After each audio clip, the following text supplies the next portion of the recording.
Stillwater. Hello, our story for today is called ZEN Shorts. It's about a panda bear and his name is Stillwater. And he wears shorts, and obviously you can see him wearing shorts, but that's not what it's about. Short koans that Zen masters tell their students in order to teach them about philosophies of life. So, in a sense, the koans could be called shorts, I guess.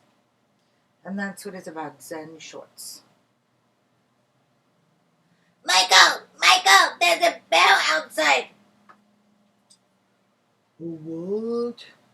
A bell? A bell! And he's really big and he's in the backyard. Like, what is he doing, like? He's sitting and he has an umbrella, said Carl. Umbrella? Umbrella? Like, umbrella with rain? Like... By the time Michael and Carl got outside, their sister Addie was already talking with the bear, Stillwater. I'm sorry for arriving unannounced, said the bear. The wind carried my umbrella all the way from my backyard to your backyard. I thought I would retrieve it before it became a nuisance. He spoke with a slight panda accent. Michael introduced himself. Like, I'm Michael. Like, this is my brother, Carl. He's little and, he's a little bit afraid of bears, called bears. And this is how Addie, Michael, Carl met Stillwater. The next day, Addie went to have tea with Stillwater, who was perched eating his favorite food, bamboo. Hello! Addie said as she stepped out inside. Come in! Cried a faraway voice. Then she heard the voice say, Elliot! Come out! Stillwater was in the backyard.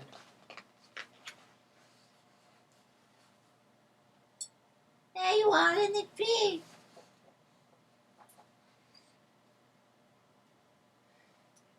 Yes, this tree was my present for my uncle, right?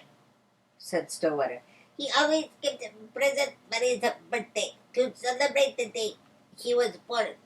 I liked it so much. And that's why I'm not staying in my house right now. Stillwater invited Addie to come and sit with him. You brought me some cake, said Stillwater. That was very nice. Is it your birthday, he asked. No, said Addie. It's not mine either, said Stillwater. But let me give you a little gift for my uncle's birthday. I will tell you a story.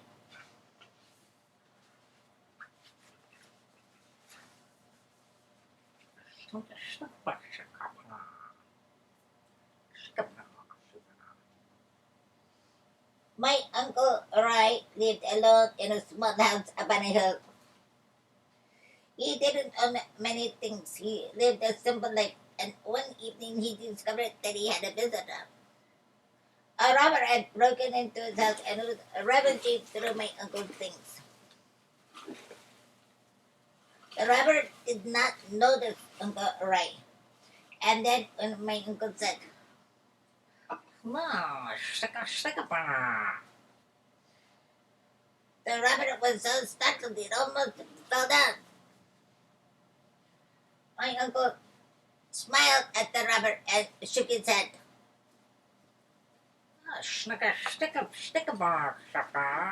Welcome. How nice of you to visit. The rabbit opened his mouth to speak, but he couldn't think of anything to say. Because Uncle Rai never lets anyone leave empty-handed. He looked around his hut. All right, give the rubber. Oh, stick 'em out. Give this guy. I've got to give him something. But there was nothing to give. The robber began to back up toward the door. He wanted to leave. But at last, my Uncle Rai knew what to do. He took off his only robe, which was old and tattered. And he said, "Here, please take this. It's my only robe.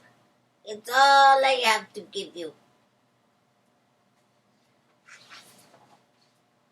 The robber thought my uncle was crazy, but he took the robe and he dashed out the door and escaped into the night. My uncle sat looking at the moon.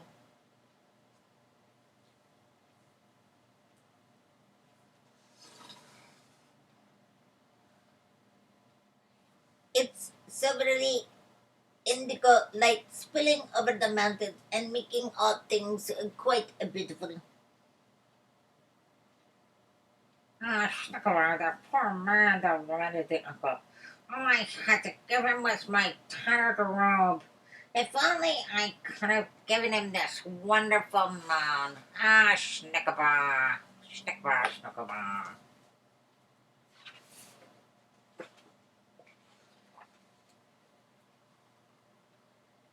Your uncle sounds very nice, said Addie.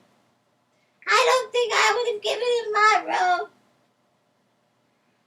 I know how that is, said Stillwater, but there is always the moon. That's a good story, said Addie. Yeah, said Stillwater. And this is a very good cake. Thanks, made it myself, said Addie.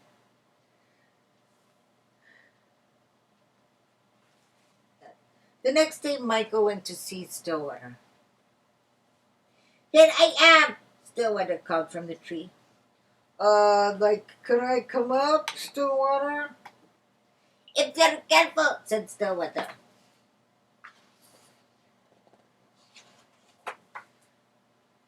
I wish it's kind of hard to climb this. I wish I could fly If you're careful, you can fly. We could cast shadows on the clouds. What if I fell, If we fell, we might break something, said Stillwater. that would be kind of bad, said Michael. Maybe, Said Stillwater. Maybe, said Michael. Maybe. let me tell you a story.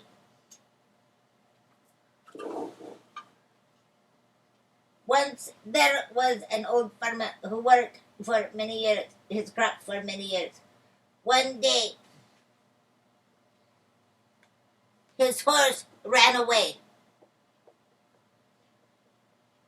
Upon hearing this news, his neighbors came to visit. schnickabar, such bad luck, schnickabar. Maybe, the farmer replied. Maybe. The next morning, the horse returned, bringing 2 other wild horses. Ah, such good luck, The neighbors replied. Maybe, replied the farmer. The following day, his son tried to ride one of the tamed horses, and he was thrown off and he broke his leg. Again, the neighbors came to offer sympathy at the misfortune. Ah, such bad luck. Hey. Maybe. The day after that, the military officials came to the village to draft all the young men to go fight in a war. But seeing the son's leg, They passed him by. Ah, such good looks, Nickelma. Maybe, said the farmer.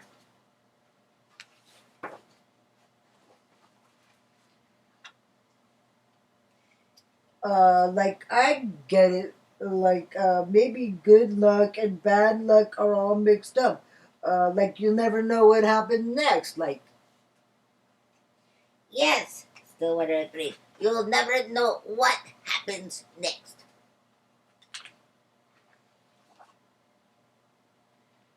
The day after that, Carl went to visit Stillwater. Stillwater wanted to spend the day. It was very, very hot. And he wanted to spend the day in his little wading pool. So he had called Carl to come over.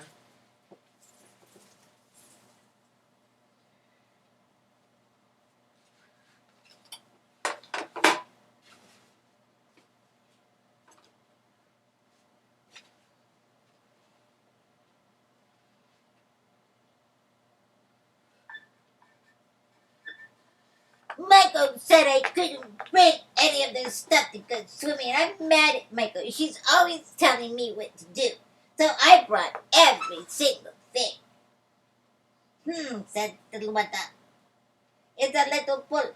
I don't know if all those things will fit. Well, let's see, said Carl.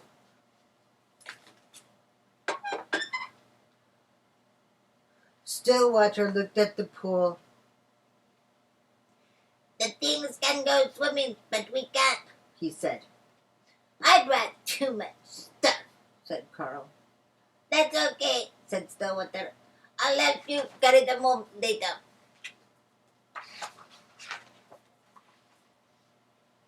Why does Michael always have to tell me what to do? If he were here, I'd climb up very high, and I would jump and pounce on him just like this. And I'd do a big smash on him just like that.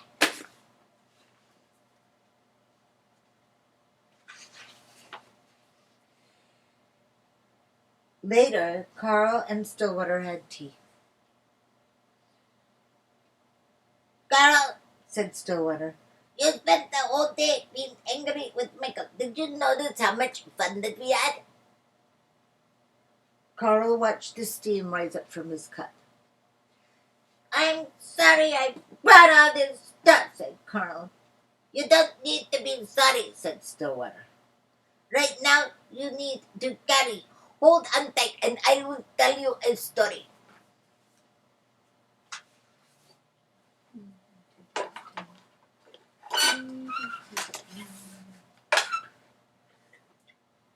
A heavy load. Two traveling monks reached a town where there was a young woman waiting to step out of her sedan chair. The rain had made deep puddles, and she could not step across without spilling her silken robes. She stood there looking very cross and impatient, and she was scolding her attendant. They had nowhere to place the packages, so they held for her, so they could not help her across the puddle. The younger monk noticed that the woman, and he said nothing, and he walked by. The older monk picked her up and put her on his back and carried her across the puddle.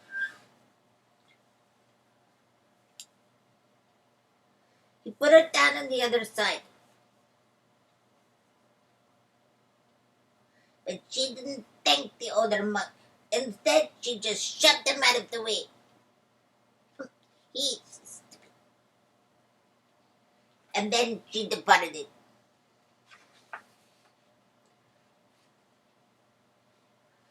As the two monks continued on their way, the young monk was brooding and preoccupied.